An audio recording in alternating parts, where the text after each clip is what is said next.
Nobody makes me bleed my own blood. Nobody. Nobody. You sack of piece of poop. Alrighty, so we got a provocative title going here now, don't we? Well, you seem to be a provocateur nowadays, so as one does. So I guess when the first person hops in, we will introduce the topic. I still think this 7 p.m. might be too early of a start because you got to think that's for the East Coast people. The Central people are sticks, and then so on and so forth. So, you know, they barely have time to get home from work and because they're already elitists. So, well, I think the both coasts are accused of elitism. No. No, that's not even true. Can't back that up with any facts or figures or nomenclature. So I'm going to call you a liar, a fake, and a phony. Well, God, you know, I have been called worse. Well, been called worse by better. Yep, incoming with the first listener. So let's jump in the topic. So, David, why do blue states suppress the vote of minority voters? Go. But that's not what they say at all. They say that they are there for the minority voters because that's who votes for them is the minority, because that's who they stand up for is the minority, right? Oh, yeah. Sorry, I'm dyslexic. I guess when when the media is on, they usually say it's the red states that do this, right? Not the blue states. Sorry. Well, that's why they pulled the MLB All-Star game from Georgia, right? Because of the voter suppression laws. Yeah, I'm pretty sure. I'm pretty sure that Georgia is 110% the most racist state in America. And, you know, states like Massachusetts and Oregon, Colorado, you know, those actually, you know, Colorado, interesting, right? Because that's where the MLB switched their game to. Those are the bastions of freedom and free voting, right? Epitaphs of free democracy.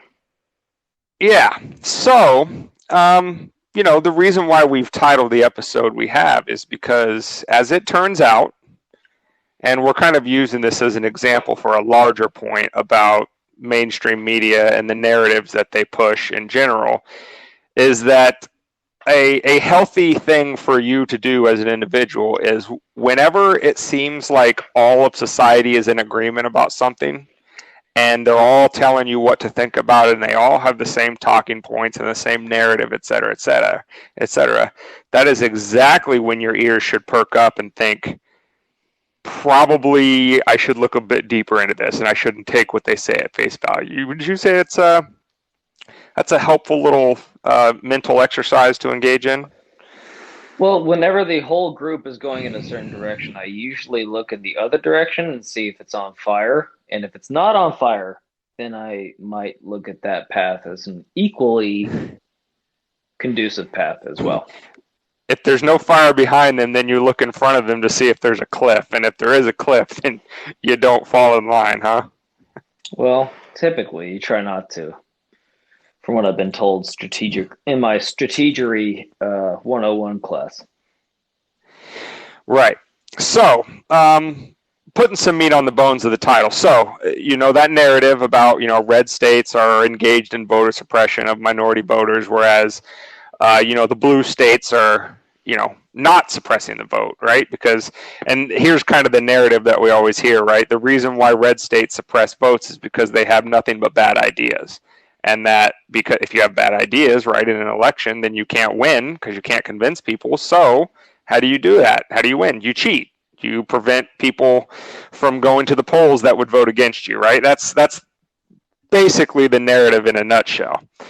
Well, unfortunately for the purveyors of that narrative, we have some recent census data that was released from the 2020 census. You know, maybe while the government was locking you in your house and mandating that you get vaccines over the last year, you may not have remembered that we actually had a census in 2020.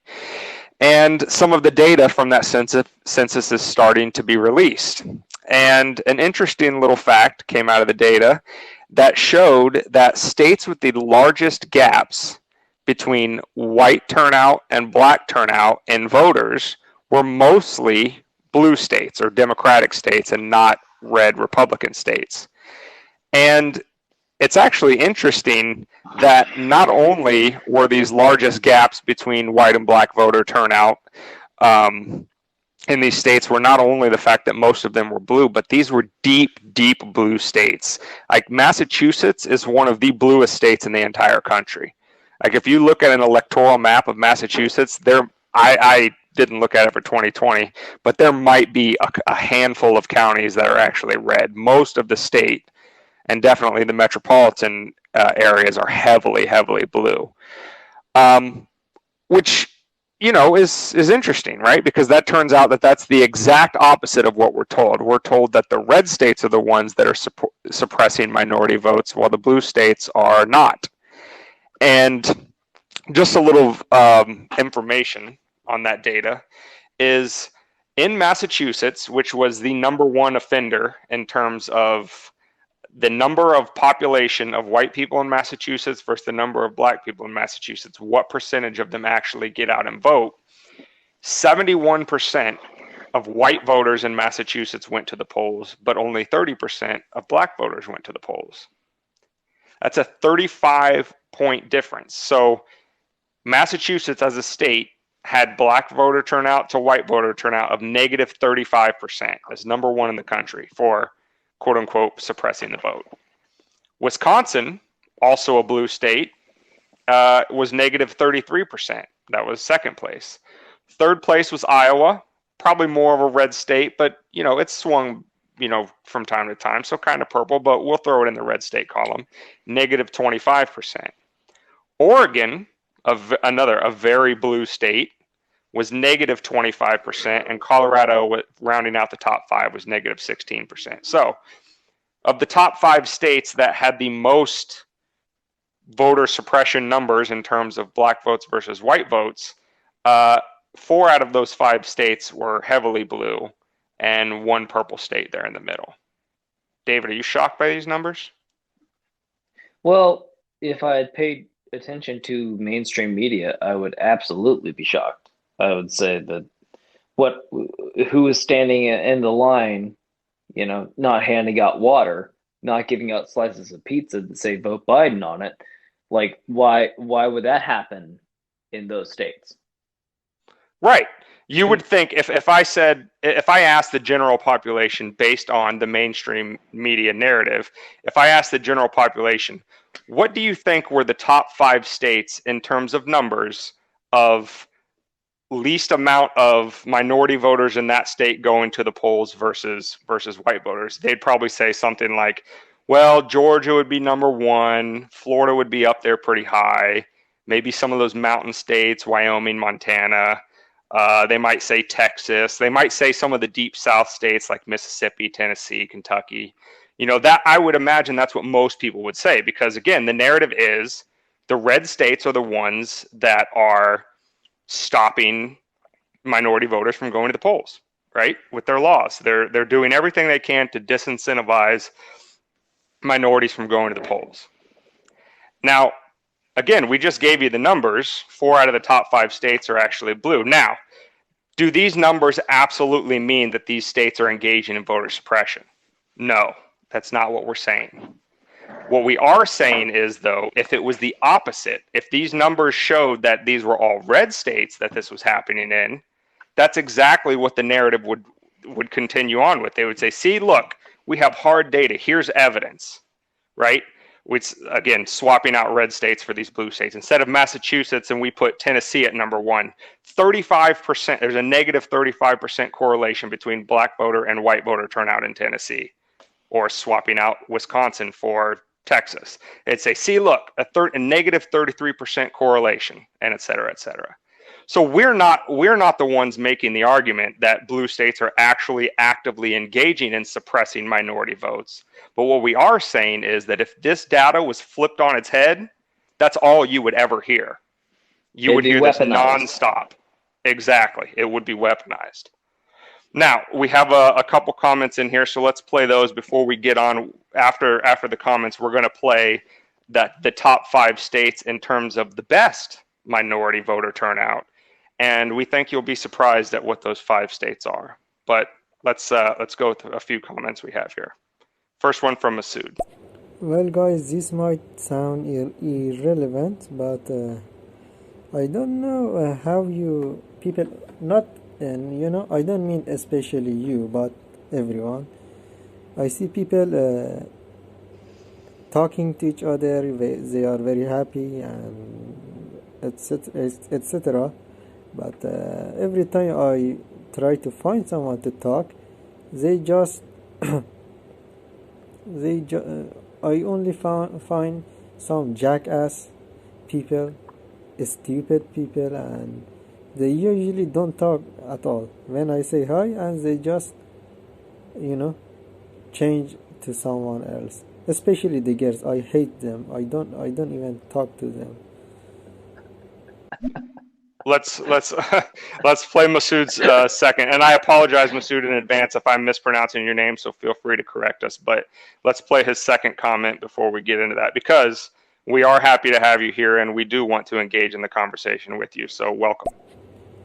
I don't know, guys, how you have such a cool conversations always. Not I don't mean not particularly you, but everyone else. But when I try to find someone to talk to, they always just wind up to be some idiots, and they don't talk for a long, time. Then they just change me, especially the girls. When I say hi, immediately they change the person they are talking to, and I hate them, to be honest. Well, Masood, I'm sorry for your other experiences on this platform. We hope that your experience with us is a little bit more enriching. Definitely feel free to keep chiming in throughout the episode. I will say that we try to wrap these up by 8 o'clock Eastern. We try to go for about an hour, but we have gone a little bit longer when there is a lot of engagement. So feel free to chime in on the topic, and we'll play your comments and respond in kind. So again, welcome. And for those that just joined, this is our one weekly live event that David and I do. We have a regular podcast called Weapons of Meme Destruction, which can be found at WMDpodcast.com. We have 42 episodes in the catalog so far, but you can also find us on a bunch of social media platforms by just Googling Weapons of Meme Destruction or Weapons of Meme Destruction Podcast. You can find our episodes on YouTube, engage with us on Instagram, Twitter, TikTok, you name it. So with that being said, let's move on to the other 2 comments, and then we'll get it back into the conversation. This is from a gentleman named Quagmire. Welcome, Quagmire. Giggity giggity. Does this data mean that the blue states will turn red for Donald Trump or Republican in the future? And his second part to his comment? Are minority voters Republican voters in disguise? Well, Quagmire, I think those are both interesting questions. Now, will these blue states turn red? I find that highly unlikely, just because the states that we mentioned, Massachusetts, Oregon, Colorado, Wisconsin. These have been, with the exception of Wisconsin going for Trump in 2016, these have been very blue states for quite a long time. Could they switch? Of course. But will they? I find that highly unlikely. Now, you do bring up a good point with your second comment about if minority voters are actually Republican voters in disguise. If you look at the numbers, Donald Trump did better with minority voters of all different races, ethnicities, Backgrounds. nationalities, etc. Yeah, Hispanic voters, Black voters, Asian voters, etc. He did better than any Republican candidate before him in 2016 by far, dating way back. And then in 2020, you would think after the onslaught of 4 years of being called a racist, et cetera, from 2016 to 2020, he actually strengthened his numbers amongst all of those groups of people. So are they necessarily Republican voters in disguise? I don't know. But this narrative that's spun about, you know, minority voters will never vote for a Republican and basically Democrats have them in the bag. I think not only is that a racist way to think that, you know, they all vote the same way and they're not capable of making their own decisions and analyzing things and comparing candidates But and there's voting also differently. but there's But yeah, also go ahead, that David. general conception that the minority vote will always go to the Democratic Party. Like if we remember our now president Joe Biden saying, "If you don't vote for me, you ain't black." Like he just assumed that he already had the vote, and so did Hillary Clinton. That bit her in the ass. And Yeah, despite all of his follies, Joe Biden still won the race handedly. And it apparently, from all the census report, it wasn't necessarily from the minority vote. Period. right. And I see that we have another comment from a new commenter named Dave. Dave, if you'll just hang around for a couple minutes, we will get to your comment. We just did want to start back in with the conversation we were having. So for those who just joined, we, based on 2020 census data, the top 5 states in terms of lowest black voter turnout versus whiter vote turnouts were 4 out of the 5 states were blue: Massachusetts, Wisconsin, Iowa, Oregon, and Colorado, in descending order 1 through 5 of the most quote unquote suppressive states of minority votes. Now, let's get to the states that had the best turnout in terms of the native black populations in those states versus the white populations. So, David, just a little throwing this out there to you.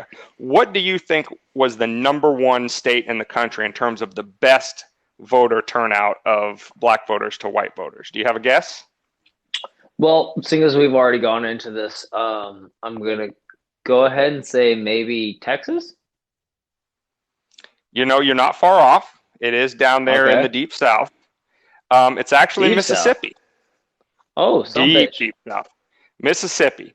So according to 2020 census data, Mississippi had 73% of its black population vote compared to only 69% of the white population vote, which gives the black vote in Mississippi a +4 percentage point difference, which was #1 in the nation. Now, again, referring back to the worst states, Massachusetts had a -35% black to white vote, whereas Mississippi was +4. The next state, #2 for best in the nation, was Maryland, admittedly a deeply blue state, at +3%. The next state, another southern state of Tennessee, had +3%. More of the black population in Tennessee voted than did the white population. #4 on the list is Missouri, again a pretty red state, with +2%. More black voters of Missouri going to the polls than white voters. And rounding out the top 5 is Pennsylvania, admittedly a purple state. Went for Trump in 2016, went for Biden in 2020, but Pennsylvania had a +0.2% black voter turnout versus white. Now, we did this with the worst states in the nation, blue versus purple or red. 4 of the top 5 worst states are blue and 1 purple. And in terms of the top 5 best states, we have, what do you have? 3 red states, 1 purple state, and 1 blue state. Now, I don't know about you, David, but that seems pretty diametrically opposed to what the media tells us, right? They say basically, if you live in a red state, good luck getting to the polls if you are not a white voter. And if you live in a blue state, it's as easy as pie, right? Well, as we already addressed in the pre-banter of this conversation, they pulled the MLB All-Star game from Georgia because they're trying to tighten up their voter laws, and they thought that it was absolutely directed towards the minority vote. So that's why they pulled it out. But I mean, we can get into the caveats of that bill, but it all seemed kind of, arbitrary. It seemed kind of like what would you say? Just regular things that should happen and things that shouldn't happen, despite, not being able to hand out water to people that might be sweating in line, which Right, which is that's really also a rule in easy. Delaware, right, where Biden Which comes from. So, Sure, sure. I mean, these are like you're saying, like, oh shit, how do I circumvent that? Oh, maybe I'll just bring a water everywhere I go, kind of like I already do, or something to drink already. And I can't imagine that you're going to be sitting there waiting in line for 5 hours to vote. So I posit back to you, Dane. These in the two subsequent elections that we've had, we've also questioned whether or not the actual election was fraudulent or whether it wasn't, vehemently from both sides. Democrat with Trump getting in and saying that he was a Russian agent, and consequently with Biden getting in and then saying that they inflated the vote with the mail in ballot. So it only stands to reason that the most logical reaction from a state would be to, make the voter laws more linear, make there we'll less try wiggle to room, tighten it make there up this and that. limit the Right, gaps. that's what Yeah. I'm saying. That's what I'm saying. It's like try to make it straight line. This is how you vote, this is how you don't, and we'll accept your vote. And so we can not deal with another, after every election, 6 months of people saying that the election was stolen. Like they're and it's a retroactive event that for the last two elections we've had, for the Democrats saying that Trump was a Russian adversary, that went 3 years, dude. That went all the way to the Mueller report. Like right now, Trumpians are saying that this isn't my president. So like it only stands to reason that people are going to try to make the voter activation more linear and more succinct so that these claims can't be proliferated to the next election, because it only escalates from here. Back to you, Dan. Right. So the last little bit of data on this point to really drive it home before we get back into the comments, and we'll start with Dave, is so if you remember, and we've kind of already alluded to this with Georgia, Florida, Texas, right? Because that's who the media was really harping on. These are the bad states. These are the outliers. These are the ones that are really targeting, minority votes the most. Well, funny little thing about Georgia, Florida, and Texas, all three of them had lower gaps between black voter turnout and white voter turnout than obviously the four blue states we've already mentioned, Massachusetts, Wisconsin, Oregon, and Colorado. But they also had lower gaps than other blue bastions of voting freedom like Minnesota, Washington State, Virginia, Washington, D.C., New Jersey, Nevada, Illinois, and New York. So the narrative, and this kind of gets to the meta point that we want to make with this episode, is that if all of the members of the cathedral, the media, government, Hollywood, big corporations, the MLB, if they're all speaking from the same Social script and media, we saying, can throw them in there now. yeah, big Social tech, media is throwing their right, if exactly. if if they're all speaking from the same script and saying Georgia bad, Florida bad, Texas bad, voter suppression, you should probably stop and think for a second. Maybe I'm being lied to, or maybe there's a little more digging I need to do, because Or every maybe one of not those being states that lied I to, just, but angled on. Maybe there's an angle they're trying to work. right, you're being Fair enough? gaslit. You're being gaslit. Because every one of those states that I just mentioned, Massachusetts, Wisconsin, Oregon, Colorado, Minnesota, Washington, Virginia, Washington, D.C., New Jersey, Nevada, Illinois, and New York are all deep blue states. And they had worse voter turnout rates for minorities than did Georgia, Florida, and Texas. So with that being said, let's get into the next couple comments. We got one from Dave and a couple more from Quagmire. Irrespective of who votes for who, when will the American people realize that their entire system is a joke? Your guess is as good as mine, my friend, and that's kind of what we preach on the podcast a lot, both on these live shows and our regular episodes, which come out every Monday. Yeah, that not only is the system as a whole a joke, but each of its constituent parts are a joke. So, I wish we had an answer for you, but I certainly don't. David, do you? I mean, our party is a joke, so how the hell can we're just a bunch of jokers trying to spit some truth before this whole thing crumbles. So, And when he says our party, he's referring to the Libertarian Party because we self-identify as libertarians. Although I will just make a distinction that party libertarians are different than like small L libertarians. So but yes, he's right. A third party like libertarians, Greens, or anything else, if you're not one of the major two, you're a joke. And so they don't even really the big two don't even really let you play the game at all. So, but our big argument is always that if you keep voting for the same shit sandwich or the bowl of shit, it doesn't it doesn't matter what you vote for, you're still getting the same shit. yep. So you keep telling us that we're a farce, but at the same time of social media and eruptions of all these different caveats that like Elon Musk with starting SpaceX within a 5 year period and beating NASA at a thorough game since they've been an organization run by the government for I don't know decades. Um, it seems short sighted to say that a party can't come in and relegate or at least make the other two play by at least some kind of rule as opposed to just getting their way and running rampant and then the other side gets their way and runs rampant. I mean, So, shit, at this point, I would settle for them playing by their own rules. It's not only right. that they don't play by the rules of the system in the abstract, they don't even play by the own rules that they set for themselves.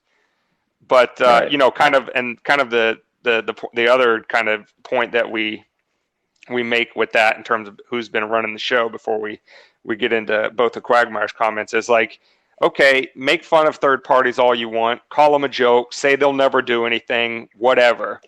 But one of the big two has been running this show forever. And look at where we are.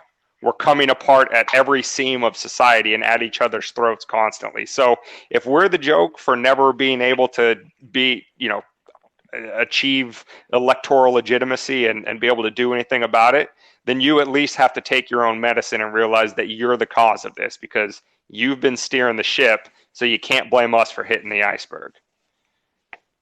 All right, into Quagmire's comment. Go. Do you think Trump will win in 2024 or get back in the game and take away the minority votes from Joe Biden?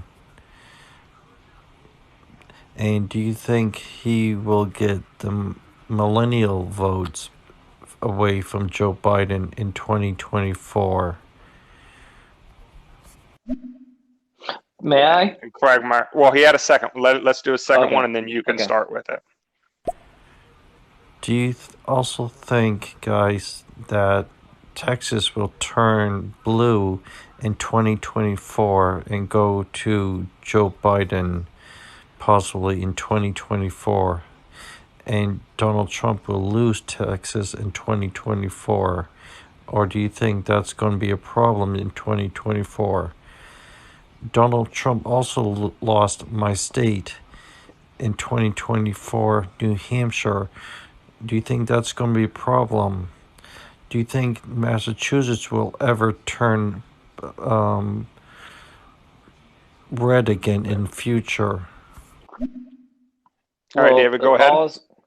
All I was going to say is I was going to posit to that for the 4 years that Donald Trump was in office, the Democratic Party attacked him for being senilic, not knowing what was going on, and just maybe he has dementia or Alzheimer's or something like that, and they would posit that he wasn't mentally fit to lead. And what did they do to replace him? But they replaced him with their own version, if you would so speak, of what they were accusing Donald Trump of the entire time. So Texas with the influx, to go to the Texas question, Texas with the influx of California voters that just gained, as we talked about last time, what was it, two electoral college votes? Yes. California lost one and Texas gained two, in addition to Okay. other states gaining and losing. So there is a good chance that there might be more of a population that would vote blue, but at the same time, I would hope that those people that, as they've coined the phrase, Texadist to Texas from California, they would realize that the way that the Democrats run states and run countries isn't good for themselves. So maybe they would, you know, pause, give pause, and say, maybe I shouldn't vote the In same way that Texas, the got me same into. way they did in California. Yeah. Correct. That's what I'm saying. So, like, I would hope to think that they were enough critically thinking to move a whole 1,000 miles away from the state that they were just living in because it was unlivable under the jurisdiction of a democratically run state to move to a republicly run state and then have the opportunities that they needed within that state, and then to go back to what got them in trouble in the first place. I would hope that humanity would be enough to say, or they would be human enough to say, maybe how I pursued my life there is not how I should pursue my life here. Now, Dane, I posit to you for the second question from our good boy Quagmire. Well, on that hopeful note, I would just say don't hold your breath. But I would Yeah. I will say, Quagmire, that for a deeper kind of discussion about the voter flows about out of blue and into red states, check out episode 41 of the podcast, which can be found at wmdpodcast.com/41, or you can find us on YouTube and just find episode 41 if that's where you prefer to listen, or on any of your podcast catchers. Just check out episode 41. Because in that episode, we talk about, again, based on the same 2020 census data that we used in this episode, uh, all of the states where people have migrated out to the point that those states actually lost representative seats in Congress. Like California lost a seat, New York lost a seat. There were some other blue states that lost seats, and the states that gained, Texas gained 2, Florida gained 1. Some of the other red states also gained 1, which kind of shows you that if people are voting with their feet, right, they're fleeing jurisdictions where the Democrats are controlling or breathing down everybody's neck, and they're going to states that are marginally more free. We're not sitting here saying that, red states are, utopia, but we are saying that, especially in light of, say, for example, the COVID pandemic, red states are a little bit more free than blue states. And people are showing you that that's what they prefer, regardless of what they say or how they vote, because they're going to those states. Now, will they, to get to your question and to kind of expand on what David was talking about, once they get to those red states, will they vote blue and flip them blue in terms of, like you asked about Texas, and or, can Trump or some other Republican governor or a Republican candidate, flip a blue state red? It can here or there, and that's why we refer to purple states. So, for example, like Ohio, Pennsylvania, North Carolina, Wisconsin sometimes. These are usually more purple states that can flip back and forth, red to blue. But states like Massachusetts, I find it highly unlikely that Massachusetts will flip red anytime soon. California, Oregon, Colorado, Nevada, those states, highly unlikely they'll flip red. Just as I would say it's highly unlikely that states like Mississippi or Alabama or Tennessee or Kentucky or Wyoming would flip blue. Now, Texas is kind of a wild card just because there are so many people that have fled California for Texas. Now, do we know that all of those people were blue voters? Do we know that they were voters at all? No, we don't, because actually 2/3 of the entire U.S. population doesn't even vote. It's actually only 1/3 of the people that are eligible to vote actually do. So, does that mean that enough people will flee into Texas and then also vote blue to flip it blue? I don't know. But, I wouldn't get too hopeful that they would learn from their lesson and not do it, because obviously they didn't learn from their lesson in their own states until it got so bad that they had to literally physically leave it to get Well, away then from the situation that they caused. their own states. I mean, just a harp on the subject, their own states that they fled. Let's not forget New York down to Florida. Yeah. Their own states, their idea to come out of this pandemic, finding themselves in the red, is to tax the people at a higher percentage after they just told them to stay home for a year, don't go to work because you're non-essential, and now you have to pay us more money on top of the money of rent that you couldn't pay the entire time that we prolonged down the, so we forced you further into debt, and now while you're trying to pay off that debt, we're going to put interest on that debt by trying to get the state back on track with our own policies. So again, if you need any reminder of where this kind of democratic delineation comes from, just wait. It's going to get worse before it gets any better. And hopefully they're watching. Hopefully they watch the states they move from and watch what happens to it, and maybe that'll affect their vote in 2024. Yeah, and on that point that David was making about, you know, people fleeing New York for Florida, another episode we did a little bit further back, we did this in late December, was episode 23. Again, you can find it wmdpodcast.com/23. And we talked about how New York politicians were literally begging Goldman Sachs not to leave, because Goldman Sachs, you know, the big investment bank, was saying, hey, you know, New York, you're taxing us into oblivion. We're gonna leave for a more tax beneficial state. They were thinking about going to Florida.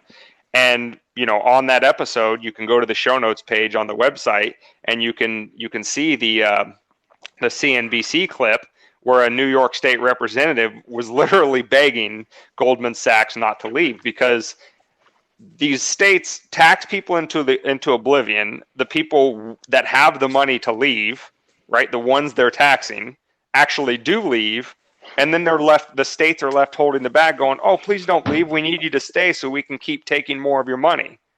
Like, it's an exercise in insanity that I can't even begin to comprehend. But that's how politicians think. They're so short-sighted that they will do the very thing that runs people off, and then when the people start to leave, they beg them and say, no, please come back. So again, that's episode 23. It's titled New York State of Mind, How to Lose a Business in 10 Months. We highly encourage you to check that one out as well. But dang, what does that sound like to you? It sounds like an abusive... Yeah, an abusive relationship. Exactly. Yeah. Thank you. It's an abusive relationship when they say, all I have is you. Please don't leave. I'm just trying to make you better. So we have another comment from Dave, so let's play that. By the way, I'm on the same page. I was referring to the fact that lobbyists by every politician, and even Donald Trump, is the chief of that sort of ilk. So yeah. Yeah, agreed, Dave. And don't misunderstand us. And obviously you haven't, but you know, in terms of anybody new that has come to this episode, you know, we are not Trump supporters. We are not Republicans. We are not Democrats. We self-identify as libertarians. I self-identify as what's called a small L libertarian, because I don't really support the party, but you know, I have ideals of non-aggression and, you know, keeping government in check and stuff like that. So we don't bring up these juxtapositions between Donald Trump and Democrats to say that Donald Trump is always right and Democrats are always wrong. The system itself is broken, which you've pointed out, Dave, and we agree with, for a myriad of reasons, not the least of which is lobbying, and Donald Trump did plenty of that before he got into politics himself. But in terms of how broken the system is and whether we will ever be able to fix it, hinges on us not being divided in the way that the people in power want us to be divided. So, for example, when the media pumps out this narrative that red states hate minority voters and they're suppressing and you know, they just keep pounding that drum and enough people believe it, then we get at each other's throats about Republicans versus Democrats, left versus right, conservative versus liberals, and we don't step back for a second, pause, look at the true problem, which is government, right? People in power that don't suffer any consequences for their bad decisions, and say that's our true enemy. It's not even necessarily the average Democratic voter versus Republican voter. They're both victims of the same corrupt, broken system. And Well, that's why we talk about these kind of subjects, to kind of refocus everybody and say, hey, the focus is really on these people in power that have these narratives that are completely wrong, and they're just doing it to try to divide you. again, like that's their modus operandi.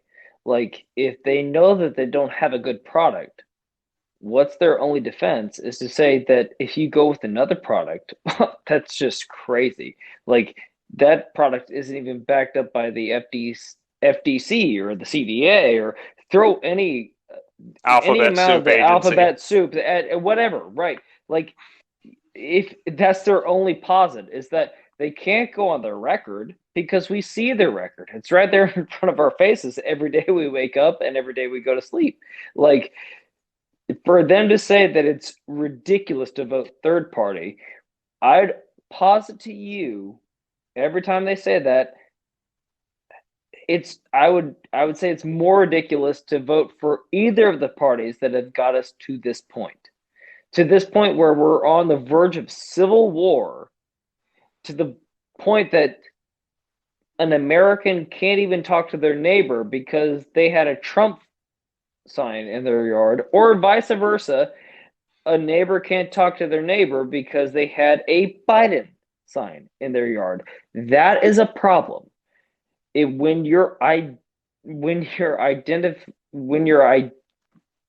becomes your policy, becomes your democracy, that's when we fall apart. Like when they say that you don't have options, the only reason, going back to that abusive relationship, what do they always tell you? There's no one out there better than me. There's no one out there that's going to love you. There's no one out there that can accept you for who you are like I do. So why don't you just stay with me and we'll try to work this out while we stay together? And then guess what? You get, hey, Dane, what's the definition of insanity? One more time. Doing the same thing over and over and expecting a different result. There you go. So you keep voting for these two parties that keep getting us into these foreign wars that we don't need to be in. You keep voting for these policies that keep getting us into financial trouble within the market. You keep getting it. The list goes on and on. All we're saying is that we're a third party vote, if for nothing else, is a stand against what you're seeing happening to your country. And that's all we're arguing for as small L libertarians.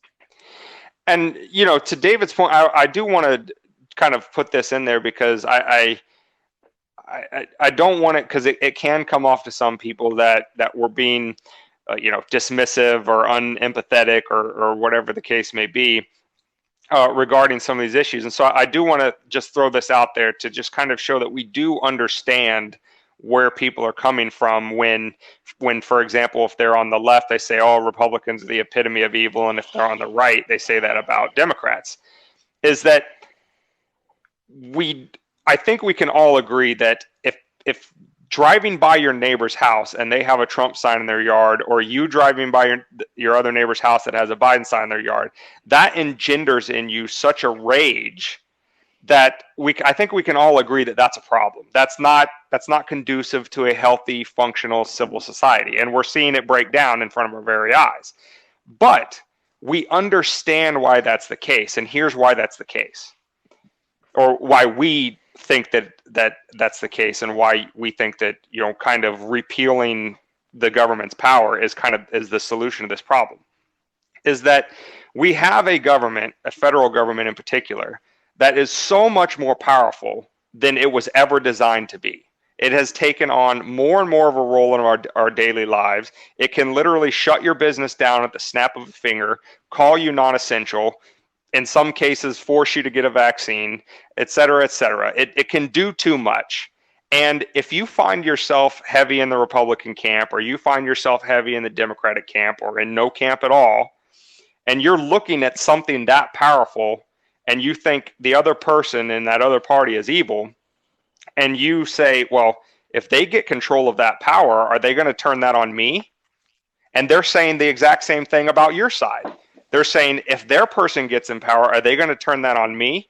That's a legitimate concern, and we can understand that concern.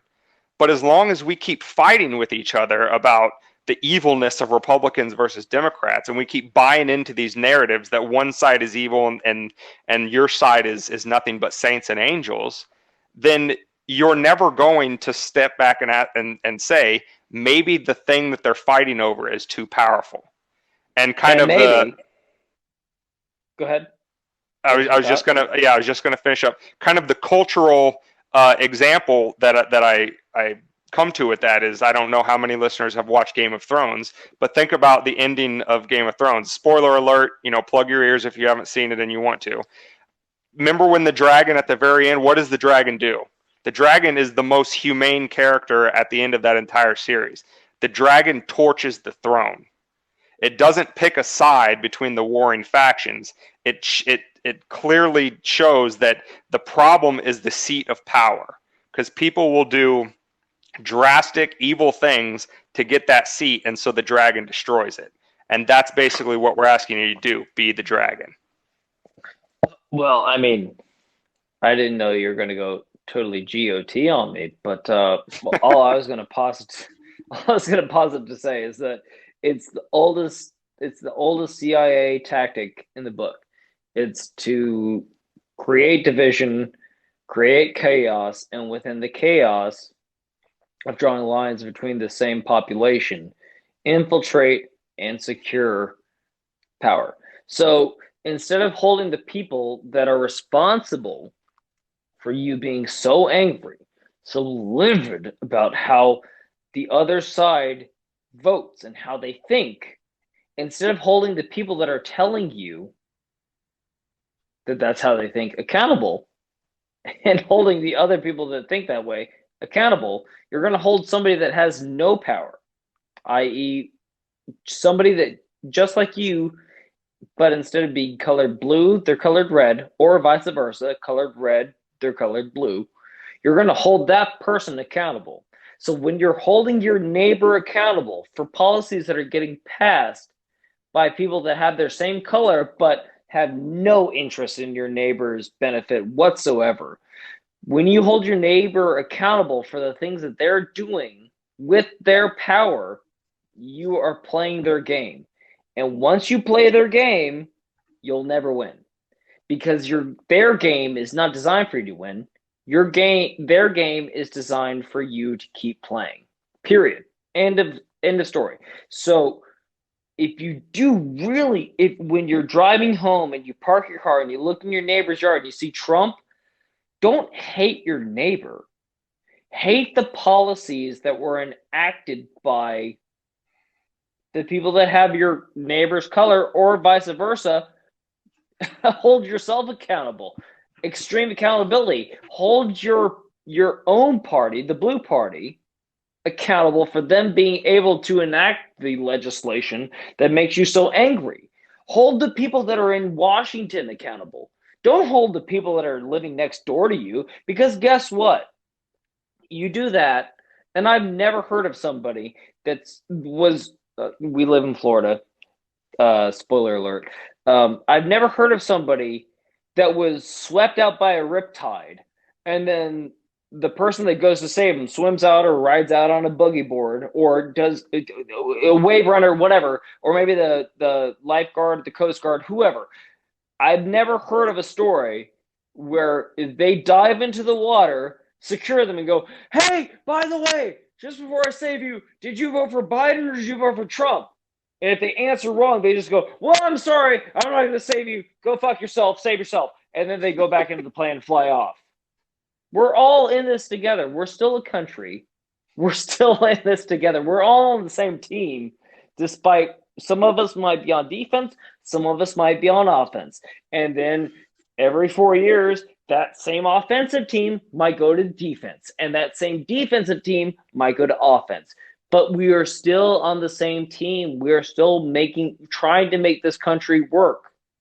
That's all we're saying. It's just, don't hate your neighbor. Hold the people that are actually responsible responsible for what they actually do. That's all we're saying. Yep. And the last thing that I wanted to say, before we wrap up the show is just, you know, regardless of whether you're right or left and your neighbor is the opposite of whatever you are, I can guarantee you 110%, if you go and talk to that person, you will find that you have more in common with your neighbor than you do anybody in Washington, D.C. If you're a Democrat, you will have more in common with your Trump-loving neighbor than you do Nancy Pelosi, and vice versa. You'll have more in common with your Biden-supporting neighbor than you do with Mitch McConnell. And as long as the scales kind of get peeled back from your eyes in that regard, you peel back that curtain and realize that your neighbor is probably fighting a lot of the same fights as you. They're probably, trying to figure out how to keep the roof over their head and food on their table and just trying to, make it to the next day and take care of their family just like you are. Nancy Pelosi ain't worrying about that. Mitch McConnell ain't worrying about that. You know why? Because they can steal from you for their paycheck.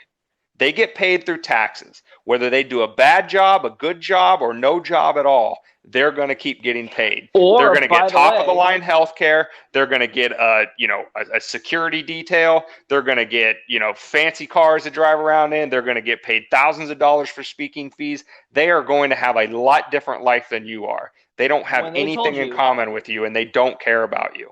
When they told you to stay home and stay safe, but don't collect your paycheck,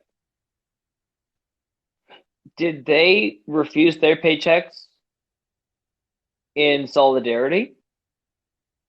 No, they got paid this entire fucking time. So really, it's easy to say, hey guys, go on a diet. I'm going to be over here eating Twinkies, donuts, and everything that I could possibly think of. But you guys need to tighten your belts, need to understand that you're going to be skinnier at the end of this, and just deal with it for your safety. Now I'm going to go back to my regularly scheduled program of doing whatever the fuck I want, whenever the fuck I want, however the fuck I want. So again, going back, exactly what you said, just bring a case of beer and an open mind to your neighbor's doorstep that has a different opinion of you, and I bet you money, like Dan was saying, at the end of that case of beer, if you guys can actually finish it, if you're Americans, I believe in you. You guys will come to an understanding. You guys will understand that it's semantics you're arguing, not way of life. So, as Americans, all WMD is ever trying to say, because we don't have a dog in the fight, we're not going to win, we're not going to lose, we're going to be right here being called idiots no matter what we do. Just understand that we're all Americans, we're all on the same team. Don't listen to the mainstream media.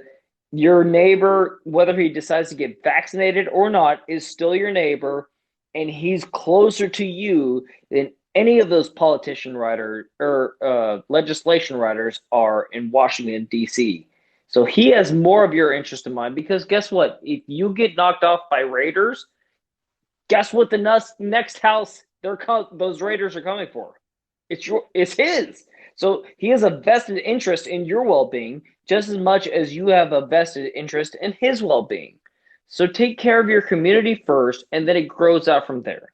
And don't let Washington, D.C. divide you anymore with a race, with a gender, with a political line than they already have. So just find your Native American, again, if it's a Native American, even better. But just find your next door American and bond with them, because that's the closest American that you have to you that will benefit you tenfold more than any politician you elect into Washington, D.C. Dane, final thoughts? And with that, for anybody who's just joined, this conversation started at 7 p.m. Eastern and went for about an hour now. So you will be able to find it on YouTube. Just go to YouTube and search Weapons of Meme Destruction, and we'll have it up there probably within the next couple days, maybe Monday at the latest. So you can listen to the full full talk from the beginning, kind of get why the title is what the title is, and see if you agree with us. Definitely subscribe if you like what we had to say. Drop us a like. Definitely get in the comments. Helps us with the algorithm, pushes us out to more people. But other than that, check out the regular podcast at WMDpodcast.com. You can find all 42 of our episodes on any podcast catcher. Just search Weapons of Meme Destruction. And you can also find us on Twitter, Instagram, and TikTok. Engage with us anywhere you find us. Again, thank you for listening to the show.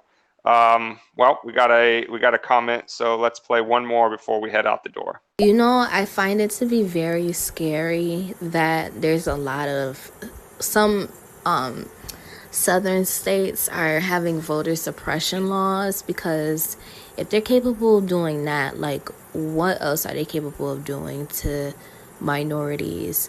I don't want to get into all of it because it just makes me sad. As a black person, it's disappointing to see that occurring. I live in New York State, so I got Cuomo, but I think I don't know, I think someone's gonna run against him, I guess, and I hope he's not a Republican, because that'll be real scary.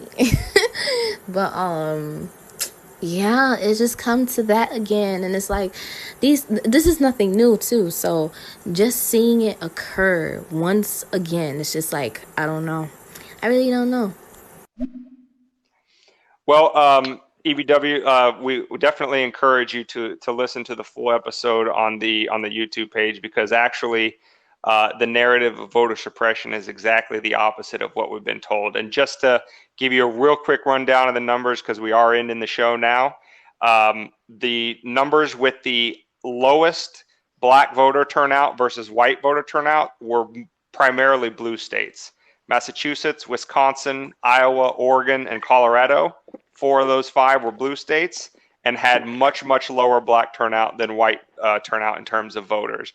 Whereas some of the highest black voter turnout versus white voter turnout were some of those red states that you may have heard about on the news. So Mississippi, Maryland, which is blue, but Tennessee, Missouri, Pennsylvania, all had more of their black voters turn out on the 2020 election than did their white voters. So the narrative of voter suppression in red states versus blue states is actually exactly the opposite.